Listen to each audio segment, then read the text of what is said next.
Nós vamos estar lendo dois textos nesta manhã. Êxodo capítulo 12, dos versos 1 ao verso 11, que assim nos diz.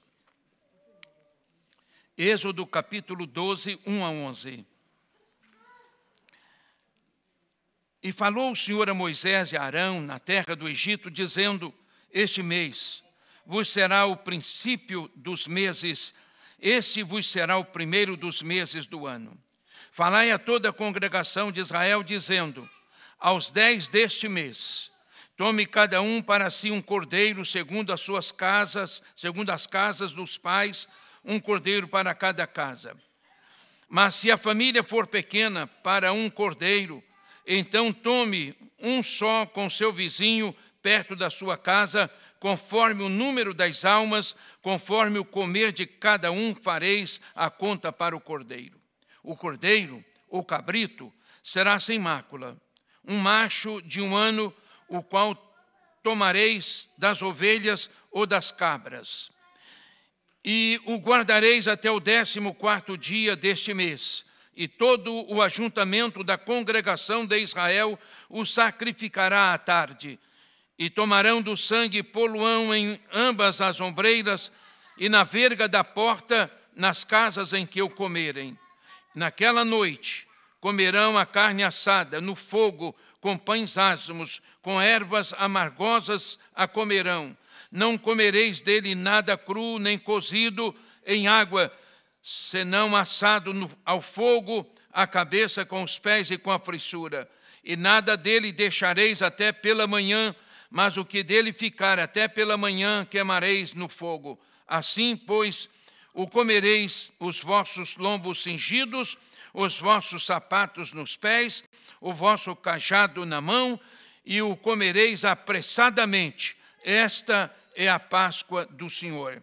Eu gostaria ainda de repetir a leitura de um texto, que seria o verso 5, que diz assim: o cordeiro ou cabrito será sem mácula, um macho de 1 ano, o qual tomareis das ovelhas das cabras. Ele não pode ter mancha, não pode estar em pecado, no caso da pessoa. E o verso 11 diz assim: o comereis os vossos lombos cingidos, os vossos sapatos nos pés e o vosso cajado na mão, o comereis apressadamente. Esta é a Páscoa do Senhor. Está pronto para partir a qualquer momento. Você tem que estar pronto. Ao comer do pão, beber do cálice, lembre-se de que você tem que estar preparado para estar com o Senhor. Agora, lá em Mateus, capítulo 26. Mateus, capítulo 26. Nós vamos estar lendo este texto também. Mateus, capítulo 26, e para nossa meditação, capítulo 26 de Mateus. Diz assim este texto do Evangelho de Mateus 26, do verso 17 até o verso 30. Nós vamos estar lendo este texto para a glória de Deus. Mateus 26, verso 17. Diz assim: no primeiro dia da festa dos pães asmos, a festa da Páscoa, chegaram os discípulos junto de Jesus, dizendo: onde queres que preparemos a comida da Páscoa? E ele disse: ide à cidade a um certo homem e dizei-lhe: o mestre diz, o meu tempo está próximo, em tua casa celebrarei a Páscoa com os meus discípulos. E os discípulos fizeram como Jesus lhes ordenara e prepararam a Páscoa. E, chegada a tarde, assentou-se à mesa com os 12, e, enquanto eles comiam, disse: em verdade vos digo que um de vós me há de trair. E eles, entristecendo-se muito, começaram um por um a dizer-lhe: porventura sou eu, Senhor? E ele, respondendo, disse: o que mete comigo a mão no prato, esse me há de trair. Na verdade, o Filho do Homem vai, como acerca dele está escrito, mas ai daquele homem por quem o Filho do Homem é traído. Bom seria para esse homem se não houvera nascido. E respondendo Judas, o que o traía, disse: porventura sou eu, Rabi? Ele disse: tu disseste. E enquanto comiam, Jesus tomou o pão e, abençoando-o, o partiu e o deu aos discípulos e disse: tomai, comei, isto é o meu corpo. E tomando o cálice e dando graças, deu-lhe, dizendo, bebei dele todos, porque isso é o meu sangue, o sangue do Novo Testamento, que é derramado por muitos para a remissão dos pecados. E digo-vos que, desde agora, não beberei deste fruto da vide até aquele dia em que o beba de novo convosco no reino de meu Pai. E tendo cantado um hino, saíram para o Monte das Oliveiras. Amém.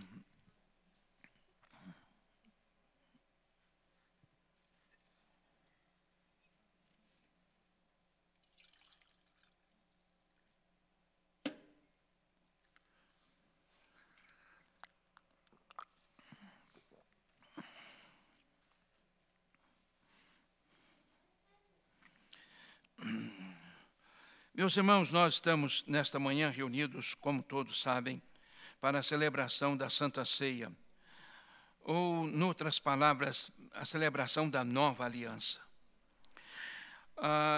Eu tenho um pouco de receio com o que a gente tem visto ultimamente através da internet, quando muitas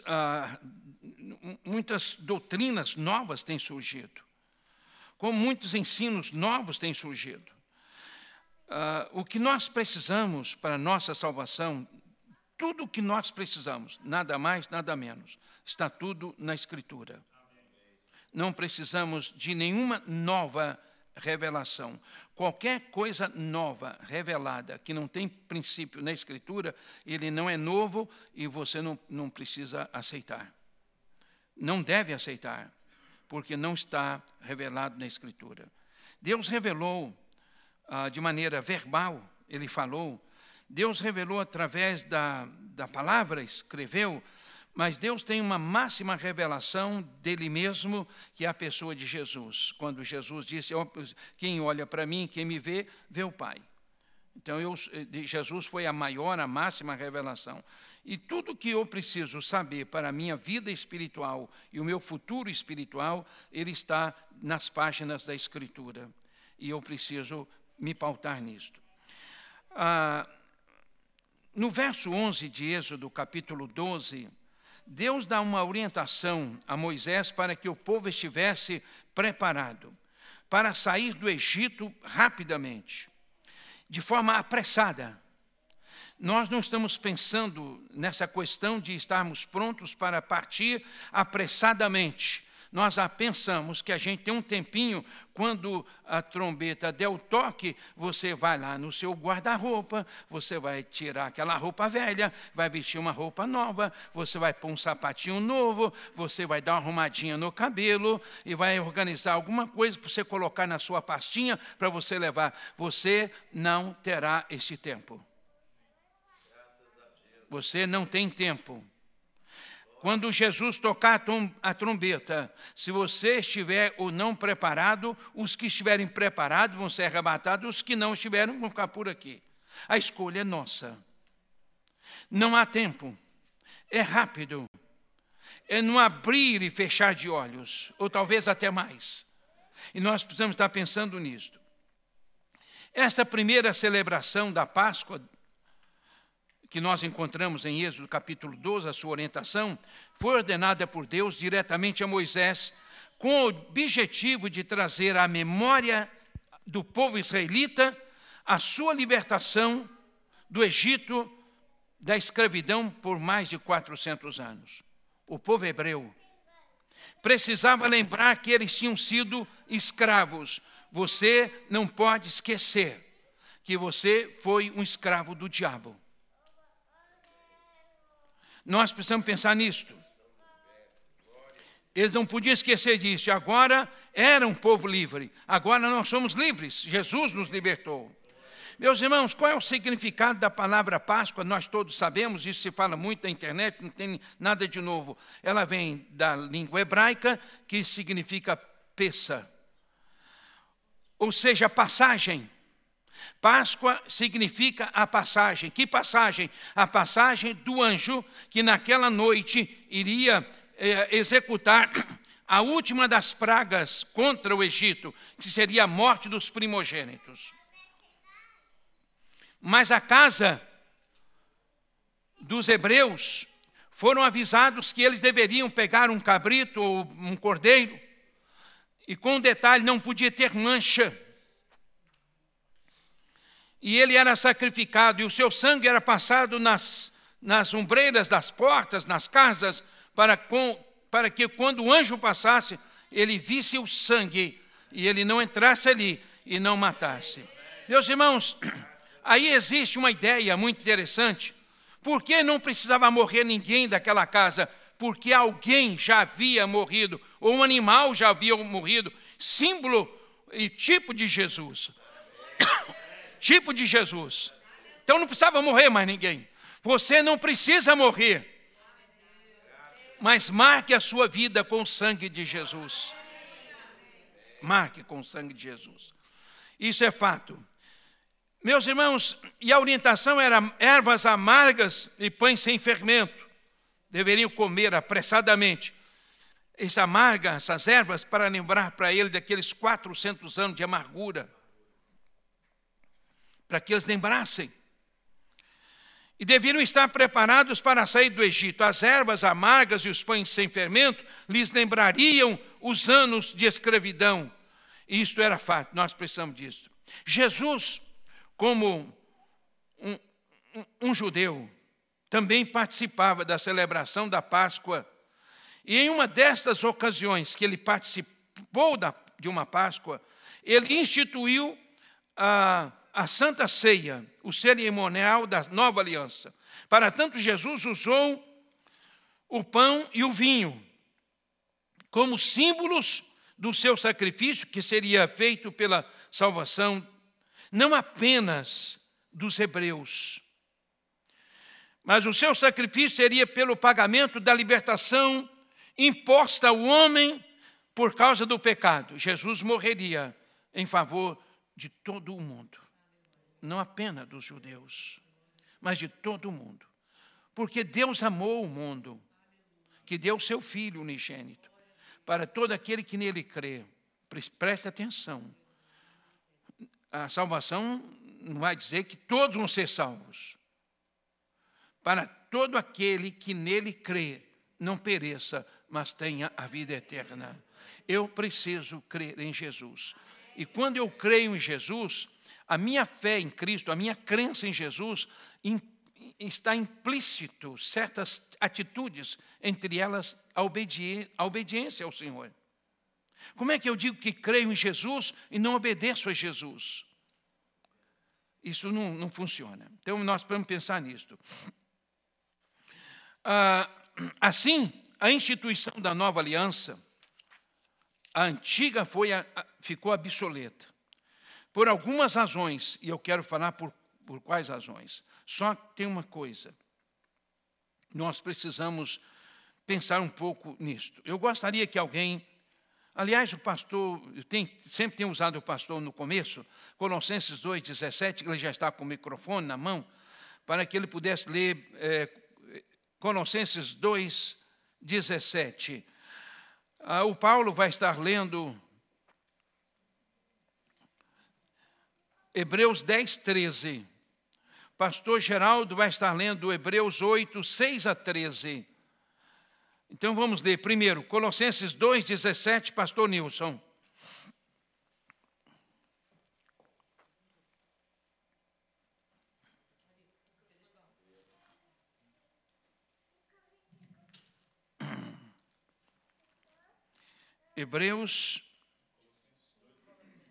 Colossenses 2,17. Que são sombras das coisas futuras, mas o corpo é de Cristo. Vê o 16 então, pastor. Portanto, ninguém vos julgue pelo comer, ou pelo beber, ou por causa dos dias de festa, ou da lua nova, ou dos sábados, que são sombras das coisas futuras, mas o corpo é de Cristo. Isso é muito importante pensar nisto. O que é sombra das coisas? Porque existe uma lei que ela não foi abolida. Com a morte de Jesus, não se aboliu algumas leis. Jesus, eu não vim revogar lei, eu vim cumprir lei. Eu vim cumprir a lei. Agora vamos ler então aí Hebreus 10:13. daqui em diante, esperando até que os seus inimigos sejam postos por escabelo de seus pés. Amém. Hebreus 8, 6 a 13. Agora, porém, o ministério de Jesus recebeu e é superior ao deles, assim como também a aliança da qual ele é mediador. É superior à antiga, sendo baseada em promessas superiores. Pois, se aquela primeira aliança fosse perfeita, não seria necessário procurar lugar para outra. Deus, porém, achou o povo em falta e disse: estão chegando os dias, declara o Senhor, quando farei uma nova aliança com a comunidade de Israel e com a comunidade de Judá. Não será como a aliança que fiz com seus antepassados, quando os tomei pela mão para tirá-los do Egito, visto que eles não permaneceram fiéis à minha aliança, eu me afastei deles, diz o Senhor. Esta é a aliança que farei com a comunidade de Israel, depois daqueles dias, declara o Senhor. Porei minhas leis em sua mente e as escreverei em seu coração. Serei o seu Deus e eles serão o meu povo.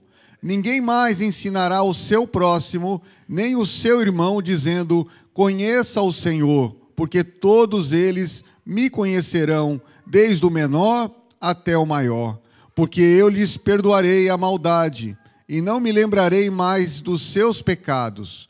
Chamando nova esta aliança, ele tornou antiquada a primeira, e que se torna antiquado e envelhecido, está ao ponto de desaparecer. Amém. Então, a velha aliança, a antiga aliança, existem coisas dela que foi ultrapassado e deixou de fazer. Mas o que acabou? Por exemplo, sacrificar a ovelha, o sacerdote fazia, acabou, não tem mais que fazer sacrifício, porque Jesus é o único que fez uma vez para sempre e não tem que se repetir o sacrifício de Jesus. O que acabou? Aquele cerimonial todo que o sacerdote realizava, isso tudo foi anulado, acabou. Abra a Bíblia em Hebreus 7, 12. André vai estar lendo. Hebreus 7, 12.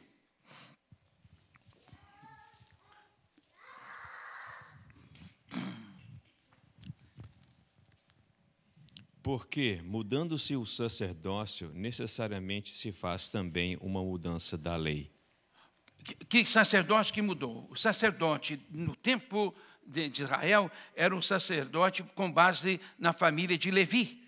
Agora Jesus, ele lá atrás, lá no Gênesis, aparece uma pessoa chamada Melquisedeque. E Jesus foi símbolo da pessoa de Jesus, que não tem princípio nem dias. O sacerdote Levi nascia, morria e colocava um outro no lugar. Nascia um outro, morria, punha outro no lugar. Mas quando Jesus veio, ele é o sacerdote eterno, não tem que ser mudado. Então acabou a mudança, agora é Jesus.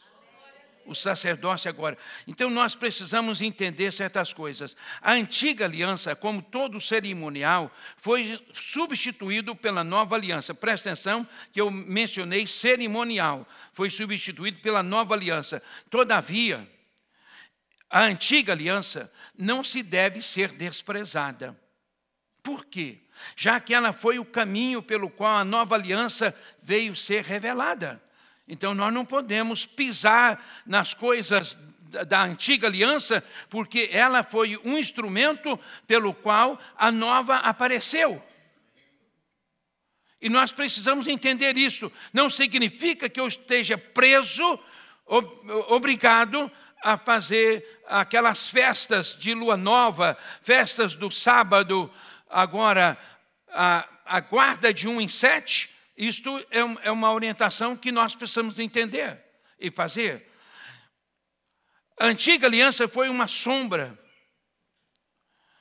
um protótipo do novo concerto, fundamentado não no sangue de animais, mas no sangue de Jesus, o Cordeiro de Deus, que tira o pecado do mundo. João capítulo 1, versos 29. Amém? Amém. Leia para nós